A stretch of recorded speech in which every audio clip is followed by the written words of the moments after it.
In this lesson on training to run your first 5K, we're going to take a look at the question, is running on the treadmill better than running outside?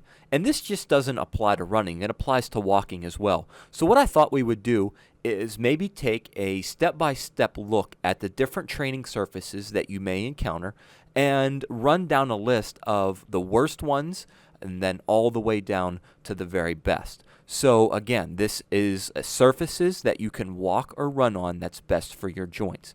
And we're going to start with the absolute worst, and that is concrete roads and sidewalks. So this surface will over time do more damage to your knees and ankles and low back and hips than any other surface. So you want to try to really limit and avoid running on these surfaces as much as possible. The next worst place to run or walk is the asphalt road or blacktop roads. So they are a little softer than concrete roads and sidewalks, but not much. So if you had to pick between which one of those that you would run on, the asphalt road is going to be a little easier on your joints than the concrete roads. Next up, or the next best option, is going to be the silt along the road. So the silt refers to the real fine gravel that that basically covers the dirt alongside the road that's not over top of the concrete. So that's better than running on asphalt and concrete, if you can find that. And then better than that yet is the dirt road. So if you live out in the country somewhere and you have availability to run on dirt roads, that is a lot better than running on concrete, silt, or asphalt.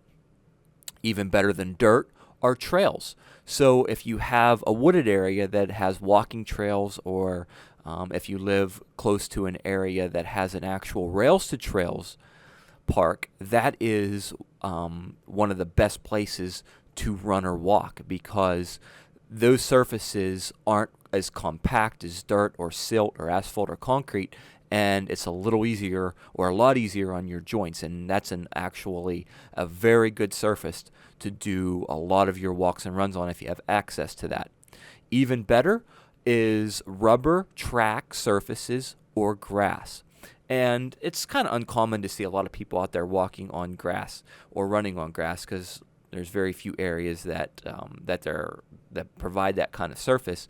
But what a lot of you do have access to is a local high school track that has a rubber track surface, and that's an incredible surface to walk or run on. And not only is it nice because it's a quarter mile typically in most locations, but it's nice and long, and it gives you a nice surface for all that impact that you're going to be withstanding.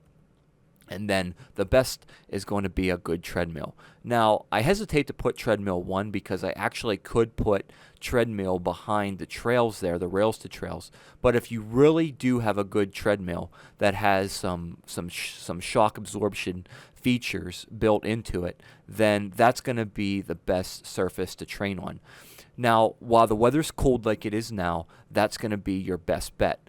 But what I would really encourage you guys to do, when the weather breaks and you can get outside and do your walking and your running. Even if you have to do it on the silt on the road or dirt roads, that's going to be something that's going to help you more so than always doing it on a treadmill. Because you're going to find that if you get used to running on the treadmill and then you go outside, running or walking outside for the first time after being on the treadmill for a long time is going to seem significantly more difficult than doing it on the treadmill. And it's because you're, in a nice, warm, perfectly tempered environment when you're on the treadmill. But when you go outside, you have to deal with wind, you have to deal with minor grades, sometimes big grades here and there.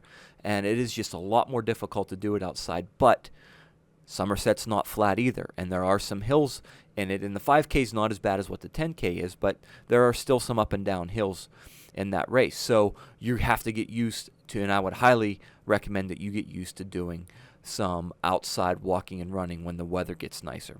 Okay, so the worst place to do your training is on concrete roads, and the best place is going to be on a rails to trails, a rubber track high school surface, or your treadmill. So I hope that that helped and you learned something from that, and I'll see you guys in the next lesson.